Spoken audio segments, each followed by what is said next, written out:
Half-court heave, a prayer at the buzzer. Oh! He hits overtime. Et salut à tous. Aujourd'hui, on se retrouve pour un nouvel Overcast sur la chaîne et cet Overcast va parler des raisons du succès du Jazz. Aujourd'hui, pour ce podcast, nous sommes avec Camille. Camille, bonjour. Salut à tous. Et salut. Et du coup, pour ce petit podcast, nous avons décidé de le faire en 3 petites étapes. Donc d'abord parler un peu du bilan, le collectif, le coaching et ensuite nous terminerons par une petite question qu'on vous posera aussi également en commentaire. Donc on va commencer tout de suite, si tu veux bien, avec le bilan un peu de cette équipe du Jazz, qui est une équipe en forme, même si elle reste sur 2 défaites. Le Jazz, c'est le meilleur bilan de la NBA actuellement, avec 27 victoires, 9 défaites. Parmi les 9 défaites, il y a eu des défaites qui ne sont pas passées inaperçues. Notamment la dernière, contre Philly, ça finit en overtime, ils se font rouler dessus par un Joel Embiid incroyable. Rudy Gobert n'a rien pu faire malheureusement. Après, sur les 9 défaites, ils en prennent 7 à l'extérieur. Forcément, c'est plus difficile de voyager comme pour toutes les équipes. Mais à domicile, voilà, ils sont en 15 victoires, 2 défaites. C'est imprenable à la maison quasiment. C'est vraiment une équipe qui tourne bien, 4e en défense et 3e en attaque. C'est une équipe collective, le ballon circule bien et ça défend très bien sur ce début de saison. C'est une équipe très globale des deux côtés du terrain. Voilà, ça joue vraiment bien cette saison. Après, il y a, sur les 9 défaites dont on a parlé, donc il y en a une contre Minnesota, Phoenix, Brooklyn, New York, Denver, Los Angeles Clippers, Miami, New Orleans et donc Philadelphie, comme tu l'as dit. Les principales défaites sont face à des grosses franchises de la NBA actuelle. T'en penses quoi, Riwan ?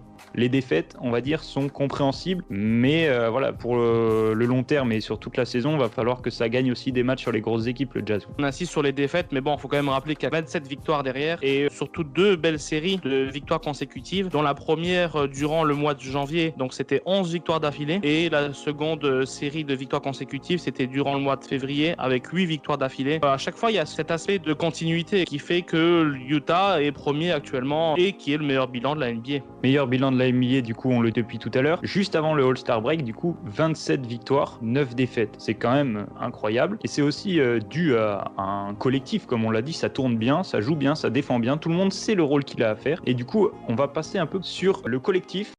Et bien pour la suite, du coup, on va passer à cet effectif et pourquoi ça marche bien, essayer de faire un bilan et de trouver qu'est-ce qui fait le succès du Jazz depuis ce début de saison. D'abord, je voulais quand même parler d'un joueur que moi je trouve très sous-coté, qui est Derrick Favors, élément moteur du banc cette saison, avec Jordan Clarkson et Joe Ingles, dont on parlera aussi, je pense, par la suite. Mais voilà, Derrick Favors au poste bas, en poste 4, limite poste 5, il peut switcher sur les 2 postes. Franchement, ça fait le taf. J'aime bien ce genre de joueur-là qui joue pour l'équipe avant de jouer pour lui. Et voilà, je voulais avoir ton ressenti justement sur Derrick Favors. C'est exactement ce que tu dis, c'est un mec qui porte plus le nom qu'il y a devant le maillot que le nom qu'il y a derrière le maillot. C'est très important dans la NBA actuelle, surtout d'avoir des très bons lieutenants là à côté. Je sais pas s'il y a une superstar dans cette équipe. En tout cas, il y a un gros collectif et les mecs qui mouillent le maillot, il y en a beaucoup. Justement, tu parles des mecs qui mouillent le maillot. Jordan Clarkson et Joe Ingles, au niveau de la rotation, franchement, ça fait aussi le taf, vraiment. Jordan Clarkson qui est dans la course au 6e homme de l'année.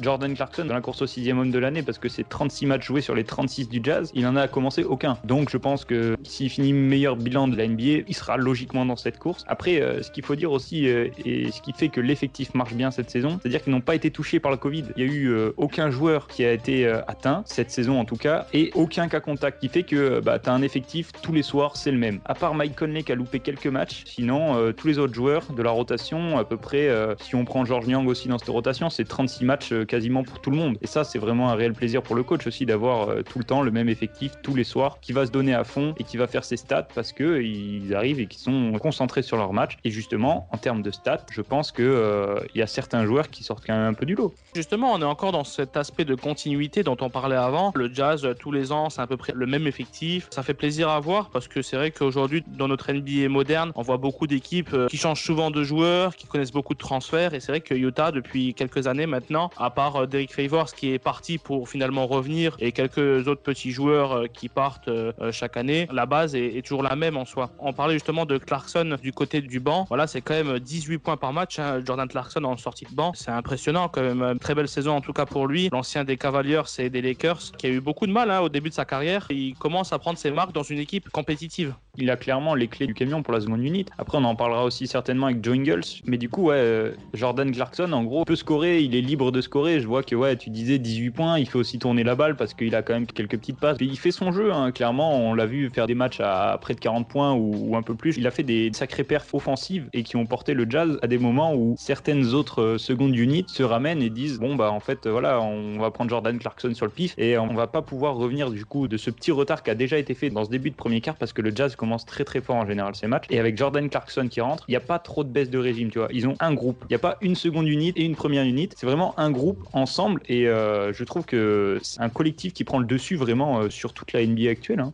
Ouais, c'est exactement ça. Il y a un brassage, on va dire, entre 9 joueurs. On pense tous les deux que la rotation du Jazz est constituée de 9 joueurs. Parfois, on a des séquences où il y a Mitchell Conley avec Joe Ingles et Derek Favors. Après, on peut avoir du Rudy Gobert avec du Jordan Clarkson. C'est un beau mélange et comme tu dis, justement, il n'y a pas de première unit et de seconde unit. Ça fait partie aussi du coaching dont on reviendra par la suite dans cet overcast. Je voulais juste revenir aussi sur Joe Ingles. T'en parlais avant. Pour moi, franchement, en tant qu'organisateur du jeu, moi, je trouve qu'il est exceptionnel quand même. Pour moi, c'est une des meilleures visions de jeu de la NBA. J'adore ce gars-là depuis des années. Il fait le taf. C'est aussi un vétéran maintenant dans la NBA et ça fait toujours plaisir de voir des vétérans qui sont toujours investis au sein des rotations comme ça. Comme tu dis, il a une sacrée vision de jeu et c'est même lui qui mène la seconde unité, qui mène le jeu en tout cas, et Clarkson qui est vraiment là pour le scoring. Et ça fait vraiment une bonne paire que très peu de joueurs en soi peuvent contrer dans des secondes unités parce que justement, ils s'entendent bien, ça s'est joué, ça a quand même un peu d'expérience. Et à côté de ça, t'as du Favors, soit du Gobert, soit du Royce O'Neal, soit un Donovan Mitchell qui est là aussi de temps en temps, ça dépend des rotations. Mais il y a tout le temps, en tout cas, cet alliage Jordan Clarkson, Joe Ingles en sortie de banc qui fait très très mal parce que défensivement aussi, Joe Ingles on connaît, c'est quand même un très bon défenseur et dans cette équipe du Jazz il y a de bons défenseurs, c'est pour ça qu'ils sont notamment 4e défense de la ligue, hein. C'est pas pour rien, hein. Oui, c'est clair. Et justement, en parlant de bons défenseurs, on va citer notre coup de cœur, tous les deux, Bojan Bogdanovic. C'est le role player parfait par excellence. Que dire de plus? C'est exactement ça en fait. Et dans cet effectif, j'ai l'impression que quand ils rentrent sur le terrain, ils savent exactement ce qu'ils ont à faire. T'as des joueurs, ils vont rentrer, on va leur dire aujourd'hui, tu vas juste défendre. Et quand tu auras un shoot ouvert, tu vas le rentrer. C'est tout. Et c'est un peu le cas de Royce O'Neal aussi dans cet effectif qui défend. Et cet alliage défensif en 3-4 qui peut aussi switcher sur du 2, c'est très très chiant à attaquer en vrai. C'est pas négligeable aujourd'hui dans la NBA actuelle de pouvoir défendre sur des différents postes. On connaît par exemple Ben Simmons qui est capable de défendre de 1 à 5, donc là c'est encore plus extrême, c'est vrai, mais c'est déjà pas mal de défendre sur du 2 à 4, comme le font justement Bojan Bogdanovic et Royce O'Neal. Ça fait beaucoup de bien aussi à cet effectif du Jazz d'avoir quelque chose sur quoi s'appuyer en défense. Il n'y a pas que Rudy Gobert, même si Rudy Gobert est monstrueux encore cette année, avec des stats de Rudy Gobert, clairement, c'est du Rudy dans le texte. 14 points, 13 rebonds et quasiment 3 contre, du grand Rudy. Je pense que son contrat, il est assez justifié, finalement, il le justifie plutôt pas mal. Ça fait un attirail complet en vrai pour l'effectif du Jazz. T'as Donovan Mitchell qui s'est joué pick and roll avec Gobert, pareil Mike Conley, ça s'est joué aussi du pick and roll. Tout le monde peut jouer pick and roll avec Gobert, tu peux faire du pick and pop, plein d'options en fait qu'on verra dans la prochaine partie avec notamment le coaching qui fait aussi la réussite du Jazz, quoi.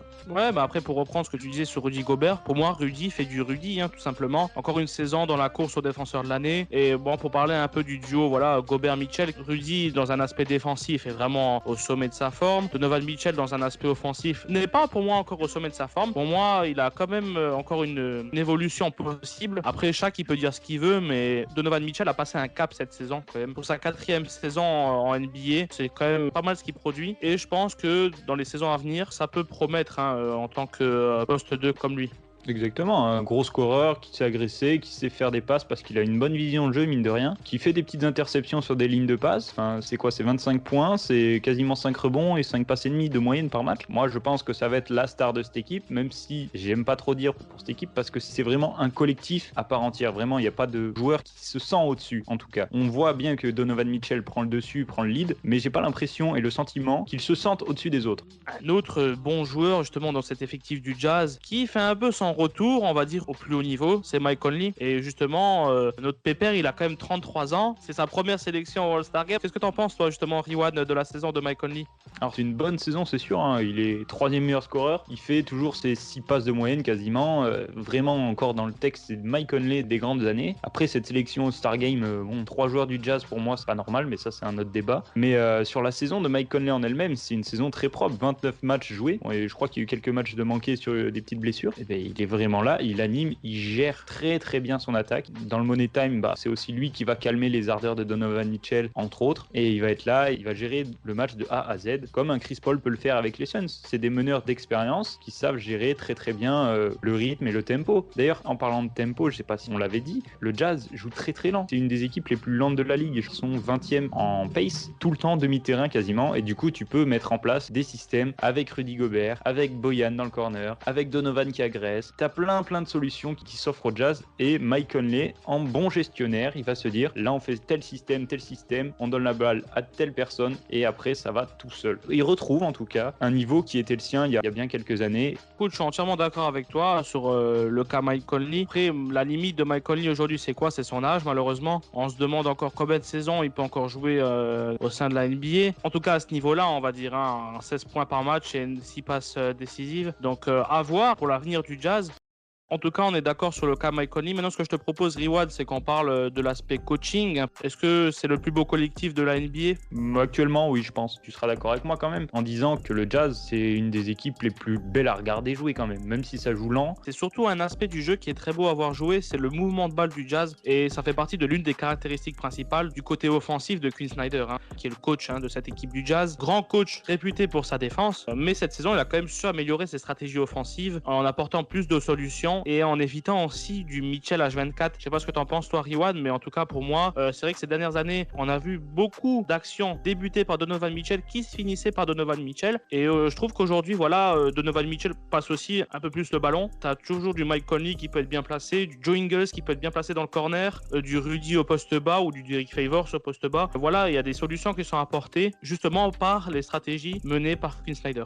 Ouais, je suis d'accord, il y a moins de Donovan Mitchell et ça va aussi avec le fait que Mike Conley cette saison, il est en forme, il retrouve ses jambes un peu, son corps le lâche un peu avec les blessures. Rudy Gobert, il fait du Rudy Gobert, on l'avait dit. Même il fait un peu plus de passes, on le retrouve souvent en tête de raquette à animer le jeu aussi. Il a son petit mot à dire, on va dire, dans l'attaque, c'est pas juste un mec qui va gober des lobes. Bon, il pose des écrans incroyables aussi pour ses coéquipiers, pour Bogdanovic qui va dans un corner, ou Donovan Mitchell pour qu'il aille attaquer le cercle. Il y a toujours ce Rudy Gobert là qui est utilisé pour les attaques, mais il fait aussi des passes et il anime le jeu. Et je vois que sur le 5 majeur, ils ont tous au moins à peu près une passe et demie de moyenne, même Rudy Gobert. C'est pour dire à quel point quand même la balle circule dans ce Jazz là et que tout le monde peut scorer en fait. Et je vois bien avec les systèmes mis en place que Quinn Snyder il a essayé et il y arrive plutôt bien à varier ses systèmes offensifs qui fait que le Jazz est moins prévisible en attaque. C'est ce qui les rend totalement chiants à jouer. Et du coup, on a un Jazz qui est totalement relou à jouer avec tout le monde qui peut scorer de n'importe où. C'est vraiment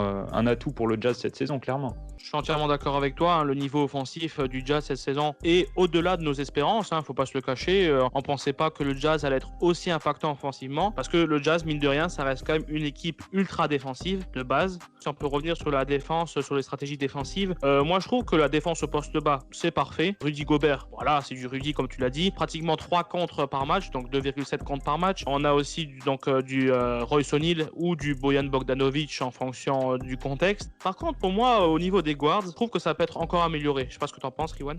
Ça peut encore se faire, on voit notamment avec Mike Conley, avec Donovan Mitchell. Certains moments vont pas forcément faire les bons mouvements, etc. Mais après, ça va qu'il y a l'aide défensive, que ce soit de Rudy ou d'Andrew Ingles de temps en temps, en fonction des rotations, etc. Il y a toujours une aide en second rideau qui est là pour couvrir un peu les errances, un peu, si on peut dire, des deux guards. C'est quelques petites lacunes de temps en temps. Mais je trouve que clairement, il y a eu des efforts de fait et c'est en train de toujours s'améliorer, c'est en constante amélioration, cette défense des guards. Et en vrai, s'ils se mettent à vraiment bien défendre, ça va être très chiant d'attaquer dessus parce que justement tu auras une défense impeccable au poste haut comme au poste bas et ça va falloir que les équipes adverses et notamment que les coachs adverses s'adaptent à ça et trouvent de nouveaux systèmes offensifs pour attaquer sur le Jazz. C'est pas encore tout de suite qu'ils auront cette défense élite, je veux dire, sur le backcourt, mais ça en prend le chemin en tout cas, ouais.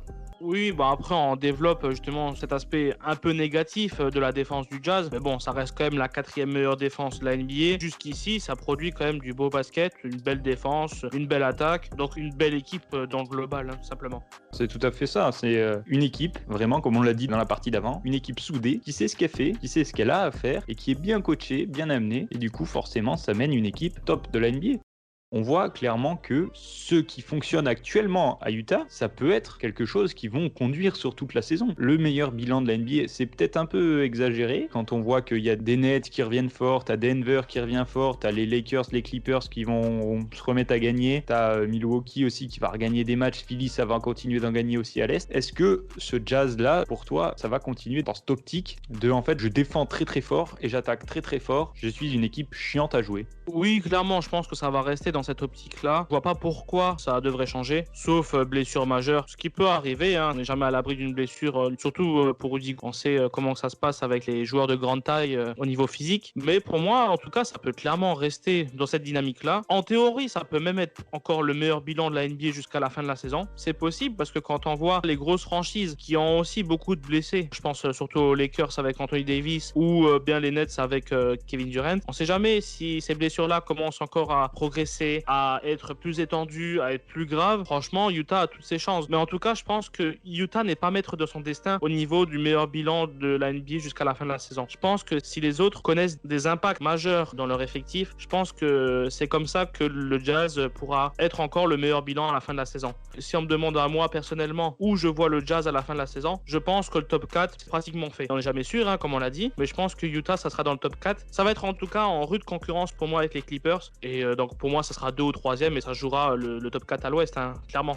Moi, je suis d'accord dans l'ensemble avec toi, mais après, je pense qu'ils sont quand même maîtres de leur destin dans l'ensemble parce que s'ils continuent à jouer comme ils jouent actuellement, à savoir 4e meilleure défense, 3e meilleure attaque, donc très très fort quand même, enfin, c'est incroyable. S'ils arrivent à continuer dans cet élan-là, ça peut le faire. Après, moi, ce qui va juste me poser problème, c'est le post-All-Star Break. On sait toujours qu'il y a des petites baisses de concentration, de moyenne de points, etc. qui arrivent dans les semaines après le All-Star Break en général. Est-ce que ce Jazz-là, avec 3 représentants, va subir cet effet post-All-Star Game qui va peut-être les mettre un peu dans la sauce sur quelques matchs? S'il n'y a pas de petite baisse de régime après le All-Star Break, je pense que ça peut continuer dans le genre-là et peut-être rater, oui, le top de l'Ouest. Et peut-être, s'il continue comme ça, le top NBA. Ça dépendra, comme tu le disais un peu aussi, des résultats des autres équipes, si elles ont envie de se remettre au jeu. Mais je pense quand même que Utah est maître un peu de son destin pour la suite de la saison. Moi, je pense que le Jazz va se prendre une grosse vague en plein dans la tronche. C'est peut-être pas inévitable, mais je pense que ça va arriver dans le sens où à l'Est, ils vont jouer des équipes à l'Est, inévitablement. Et il y a beaucoup d'équipes à l'Est, de grosses franchises qui sont un peu reculées au classement et qui ont besoin de victoires pour monter au classement. Je pense à des équipes comme Boston, comme Toronto. Voilà, des équipes qu'on attend en playoff. Bon, Boston, c'est le cas, ils sont en playoffable, mais Toronto, c'est un peu limite. Donc, ces équipes-là, je pense qu'ils vont mettre un coup d'accélérateur en deuxième partie de saison. Et après, des équipes comme les Nets, comme les Lakers, comme les Clippers, les trois là, déjà, c'est les favoris, on va dire, dans la NBA actuelle. Et après, il y a des équipes aussi qui connaissent une bonne dynamique, comme Denver aussi. Voilà, des équipes comme ça qui peuvent enchaîner des victoires. C'est dans ce sens-là où Utah peut se faire dépasser. Pour ce petit overcast, est-ce qu'il te reste encore des petites choses à nous dire, là, Camille? Je voulais juste dire que voilà, on a fait un overcast sur Utah parce que ça joue bien, c'est un beau jeu. C'est vraiment plaisant de voir une équipe jouer comme ça. Et aussi, c'est une équipe un peu sous-médiatisée aussi en NBA. Donc, c'est toujours bien de revenir sur une équipe comme Utah qui a, malgré tout, et quoi qu'en disent les gens aux États-Unis, ont une petite histoire quand même dans la NBA avec Malone Stockton. Et voilà, peut-être que Gobert Mitchell, c'est le futur justement de la franchise. Et en plus, on a quand même un Français dans l'équipe. C'est toujours plaisant de faire briller un peu ces Français-là dans une ligue nord-américaine. En tout cas, ça a été un plaisir de faire cet overcast avec toi, Riwan. C'est un plaisir partagé en tout cas. J'espère que vous aurez apprécié ce petit podcast qui vous aura un peu éclairé sur la saison du Jazz. Si vous avez apprécié ce podcast, n'hésitez pas à nous le dire en commentaire, à mettre un petit pouce bleu, à partager sur tous vos réseaux. Et voilà, on se dit à la prochaine. À la prochaine. La bise. La bise. Half-court heave, a prayer at the buzzer. Oh! He hits!